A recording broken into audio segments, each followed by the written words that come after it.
சுதந்திரம் தந்தது யார்? நள்ளிரவில் ஏன் சுதந்திரம்? முதலில் ரேடியோவில் சொன்னது யார்? இந்தியாவுக்கு சுதந்திரம் தந்தது யார்? எதற்காக நள்ளிரவில் சுதந்திரம் தரப்பட்டது? சுதந்திர தினத்தை மகாத்மா காந்தி புறக்கணித்தது ஏன்? சுதந்திரம் பெற்ற ஆண்டு இந்தியா எப்படி இருந்தது? முதலாக வானொலியில் சுதந்திர தினத்தை இந்தியா முழுக்க அறிவித்தது யார் என ஏராளமான கேள்விகளுக்கு விரிவான விடை சொல்கிறது உங்கள் ஜெம் தொலைக்காட்சி.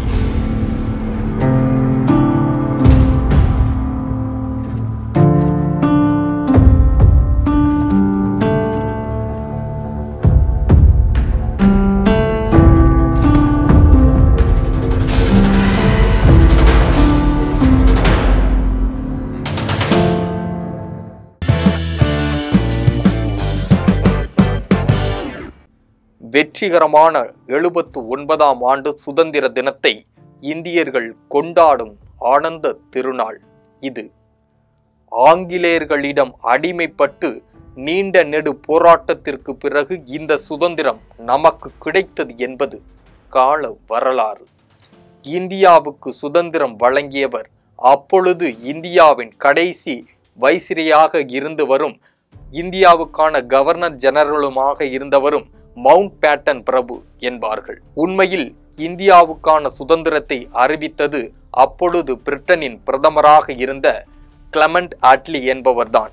தொழிலாளர் கட்சியை சேர்ந்த இவர் வின்சென்ட் சர்ச்சில் போன்ற பிரிட்டனை சேர்ந்த பல தலைவர்களின் எதிர்ப்புக்கு மத்தியில் இந்தியாவிலிருந்து பிரிட்டன் வெளியேற வேண்டும் என்றும் பிரிட்டனின் ஆட்சியிலிருந்து இந்தியா சுதந்திரம் அடைகிறது என்றும் அறிவித்தவர். கால வரலாறு அவரை மறந்துவிட்டது. இந்தியா மட்டுமல்ல, பாகிஸ்தான், இலங்கை, மியான்மர் போன்ற பிரிட்டனின் ஆதிக்கத்தில் இருந்த நாடுகளுக்கும் கிளமெண்ட் அட்லியின் உத்தரவின் பேரில்தான் விடுதலை பெற்றது. இந்தியாவுக்கான சுதந்திரத்தை 1948ஆம் ஆண்டு ஜூன் மாதம் 30ஆம் தேதிக்குள் வழங்க வேண்டும் என பிரிட்டிஷ் பாராளுமன்றத்தில் அறிவித்திருந்த நிலையில் கலவரங்கள் மற்றும் வன்முறைகள் ஏற்பட்டுவிடக் கூடாது என்பதற்காக இதனை கருத்தில் கொண்டு முன்னதாகவே திடீரென ஒரு தேதியை மவுண்ட் பேட்டன் பிரபு தீர்மானம் செய்தார்.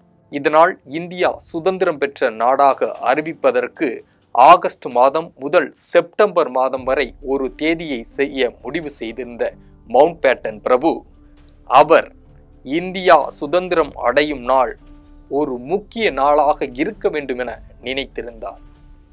அவரது எண்ணப்படி 2ஆம் உலகப் போரில் நேச நாடுகளில் 1945ஆம் ஆண்டு ஆகஸ்ட் 15ஆம் தேதி அன்று ஜப்பான் சரணடைந்தது.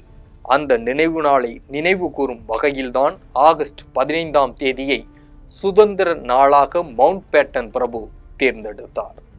அன்றைய தினம் பகல் 11 மணி அளவில் சுதந்திர தினத்தை அறிவிக்க முடிவு செய்யப்பட்டு இருந்தது. இதனைத் தொடர்ந்து ஆகஸ்ட் 15ஆம் தேதி வெள்ளிக்கிழமை உகந்த நாளாக இல்லை, அது ஒரு துரதிர்ஷ்டமான நாளாகும் என உட்ஸ் செயினியை சேர்ந்த ஒரு ஜோதிடர்கள் ஹக்டோகி மற்றும் சூரிய நரைன் வியாஸ் ஆகியோர் மவுண்ட் பேட்டன் பிரபுவிடம் தகவல் சொன்னார்கள். அந்த ஜோதிடர்களின் ஆலோசனையின்படி ஆகஸ்ட் 15ஆம் தேதி நள்ளிரவுக்கு பிறகு சுதந்திர தினம் அறிவிக்கப்பட்டது. 1947ஆம் ஆண்டு ஆகஸ்ட் மாதம் 15ஆம் தேதி புதிய பிரதமர் நேரு தலைமையில் நாடாளுமன்றம் கூடியது. அந்த கூட்டத்தில் டாக்டர் ராதாகிருஷ்ணன், டாக்டர் ராஜேந்திர பிரசாத் மற்றும் புதிதாக அமைக்கப்பட்ட அமைச்சரவையின் ஒன்று கூடினர். இரவு 11 மணிக்கு இந்த கூட்டம் தொடங்கியது. அப்போது அவர் ஆற்றிய உரை மிகவும் பரபரப்பாக பேசப்பட்டது. அவர் பேசும் பொழுது உலகமே தூங்கும் நள்ளிரவு நேரத்தில் இந்தியா வாழ்க்கைக்கும் சுதந்திரத்திற்கும் வெளித்தெழும் என பேசினார். பிரதமர் நேருவின் உரையை தொடர்ந்து இந்தியா முழுவதும் நள்ளிரவில் கொண்டாட்டங்கள் நடைபெற்றது. இந்திய சுதந்திரம் அடைந்த செய்தியை இந்திய மக்கள் அனைவரும் வானொலி மூலம் கேட்டு மகிழ்ச்சி ஆரவாரம் செய்தனர். அந்த வகையில் ஒட்டுமொத்த இந்திய மக்களும் இந்த செய்தியை ரேடியோ மூலம் சொன்னவர் தமிழ்நாட்டைச் சேர்ந்த பழம்பெரும் நடிகர் பூரணம் விஸ்வநாதன். திருநெல்வேலியைச் சேர்ந்த பூரணம் விஸ்வநாதன் தான் இந்தியா சுதந்திரம் பெற்ற செய்தியை புதுடில்லியில் அகில இந்திய வானொலியில் வாசித்தார். முன்னதாக அவரது அண்ணன் பூரணம் ராமச்சந்திரன் சென்னை வானொலி நிலையத்தில் வேலை செய்து கொண்டிருந்தார். அவரது உதவியால் தனது 24வது வயதில் டெல்லியில் உள்ள அகில இந்திய வானொலியில் செய்தி வாசிப்பாளராக பூரணம் விஸ்வநாதன் பணியாற்ற தொடங்கினார். பின்னாளில் இவர் உயர்ந்த மனிதன், மௌனராகம், வருஷம் 16, தில்லுமுள்ளு, மகாநதி ஆகிய திரைப்படங்களில் குணச்சித்திர வேடங்களில் நடித்தவர். தற்போதைய தலைவர் விஜய் நடிப்பில் வெளியான தமிழன் படம் தான் இவரது கடைசி படமாகும். கடந்த 2008ஆம் ஆண்டு மறைந்த பூர்ணம் விஸ்வநாதன் தான் இந்தியா சுதந்திரம் அடைந்த போது அந்த மகிழ்ச்சியான செய்தியை ஆனந்த கண்ணீரோடு ஆல் இந்திய ரேடியோ வானொலி மூலமாக முதலில் நாட்டு மக்களுக்கு அறிவித்தார் என்பது ஜெம் தொலைக்காட்சி வழங்கும் சிறப்பு செய்தியாகும். இந்தியா சுதந்திரம் அடைவதற்கு முன்னதாக 1947ஆம் ஆண்டு ஜூலை மாதம் 22ஆம் தேதி அன்று நடைபெற்ற அரசியலமைப்பு சட்டத்தின் கூட்டத்தில்தான் இந்தியாவின் தற்போதைய தேசிய கொடியின் வடிவம் ஏற்றுக்கொள்ளப்பட்டது என்பது முக்கிய செய்தியாகும். தற்போதைய இந்திய தேசிய கொடியை வடிவமைத்தவர் பிங்காளி வெங்கையா என்பவர். ஆந்திர மாநிலத்தைச் சேர்ந்த சுதந்திர போராட்ட தியாகி இவர். இதற்கு முன்னதாக 1906ஆம் ஆண்டு ஆகஸ்ட் 7ஆம் தேதி முதலாக இந்தியாவின் தேசிய கொடி கொல்கத்தாவில் உள்ள பார்சி பாகன் ஸ்கொயர் கட்டிடத்தில் ஏற்றப்பட்டது. இந்த கொடி பச்சை, மஞ்சள், சிவப்பு நிறத்தில் இருந்தது. இது பழமையான வடிவமாகும். பிங்காளி வெங்கையா வடிவமைத்த கொடி காவி நிறத்தில் தியாகத்தையும் தைரியத்தையும், வெள்ளை நிறம் உண்மையையும், பச்சை பழத்தையும் குறிப்பதாக அமைந்தது. நமது தேசிய கொடி என்பது 2002ஆம் ஆண்டுக்கு முன்பு வரை சுதந்திர தினம் மற்றும் குடியரசு தினம் ஆகிய 2 நாட்களில் மட்டுமே ஏற்றுவதற்கு அனுமதி அளிக்கப்பட்டிருந்தது. மற்ற நாட்களில் தேசிய கொடி ஏற்றக்கூடாது என்று சட்டம் இருந்தது. ஆனால் 2002ஆம் ஆண்டிற்கு பிறகு எப்போது வேண்டுமானாலும் தேவைப்படும் பொழுது தேசிய கொடி ஏற்றலாம் என்று உச்சநீதிமன்றம் தீர்ப்பளித்தது. இது மட்டுமல்ல, பகல் நேரத்தில் மட்டுமே தேசிய கொடி ஏற்ற வேண்டும், அதன் மீது வேறு எந்த அடையாளங்களும் இருக்கக்கூடாது என்றும் உத்தரவும் தற்போது வரை நடைமுறையில் இருக்கிறது. சுதந்திரத்திற்கு பிறகு முதல் இந்திய தேசிய கொடியை செங்கோட்டையில் பறக்க விட்டவர் இந்தியாவின் முதல் பிரதமரான ஜவஹர்லால் நேரு. அவர் பேசும்போது, நமக்கு கிடைத்த சுதந்திரத்தின் அடையாளமாக தேசிய கொடியை பார்க்க கூடாது, ஒவ்வொருவருக்கும் கிடைத்த சுதந்திரமாக பார்க்க வேண்டும் என பகிரங்கமாக தனது கம்பீர குரலில் உரையாற்றினார். இந்தியா சுதந்திரம் அடைந்த ஆகஸ்ட் 15ஆம் தேதி அன்று நாடு முழுவதும் விடுமுறை விடப்பட்டது. அனைத்து மக்களும் தங்கள் வீடுகளில் தேசிய கொடி ஏற்றி மகிழ்ச்சி ஆரவாரம் செய்தார்கள். இந்தியாவின் தேசப்பிதாவும் இந்திய சுதந்திர போராட்டத்தை முன்னின்று வழிநடத்தியவருமான மகாத்மா காந்தி புதுடில்லியில் நடந்த சுதந்திர தின விழாவை புறக்கணித்தார். இந்தியா சுதந்திரம் பெற்ற ஆகஸ்ட் 15ஆம் தேதி அன்று அவர் கொல்கத்தாவில் பிரிவினையால் ஏற்பட்ட கலவரங்களை கட்டுப்படுத்துவதற்காக உண்ணாவிரதம் இருந்தார் என்பது முக்கிய தகவலாகும்.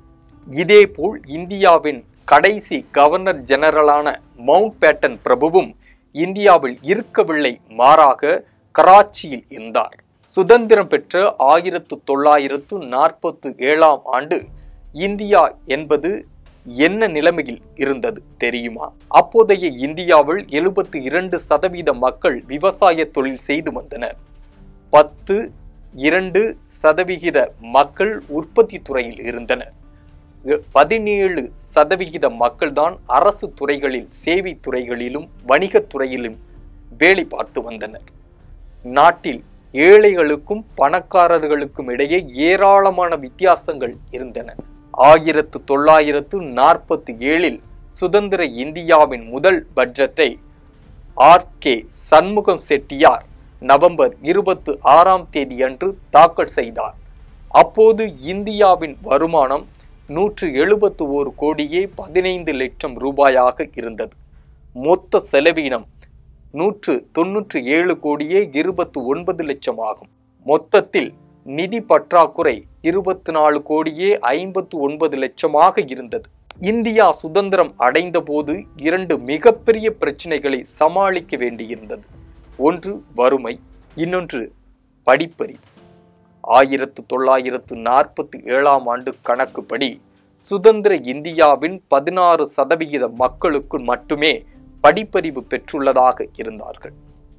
அப்படிப்பட்ட இந்தியாதான் ஒவ்வொரு 5 ஆண்டு திட்டங்களாக தீட்டப்பட்டு மெதுமெதுவாக வளர்ந்து இன்று பிரதமர் மோடி தலைமையில் உலகம் பாராட்டும் தேசமாக இந்தியா மிகப்பெரிய வெற்றிக்கனியை எட்டிப்பிடித்துள்ளது. இன்றைய இந்தியா அமெரிக்கா, சீனா, ரஷ்யா உள்ளிட்ட முன்னணி நாடுகளுக்கு போட்டியாக பொருளாதார ரீதியில் மிகவும் வளர்ச்சி பெற்ற நாடாக உருவெடுத்து நிற்கிறது. இன்னும் நாம் போக வேண்டிய தூரம் அதிகம் இருக்கிறது. இந்தியர்கள் அனைவரும் ஒன்றுபட்டு நிற்போம். நமது இந்தியாவை உலகின் வலிமையான நம்பர் 1 தேசமாக மாற்றுவோம் என்று இந்நன்னாளில் சபதம் ஏற்போம். அனைவருக்கும் சுதந்திர தின நல்வாழ்த்துக்களுடன் உங்கள் ஜெம் தொலைக்காட்சி. நன்றி, வணக்கம்.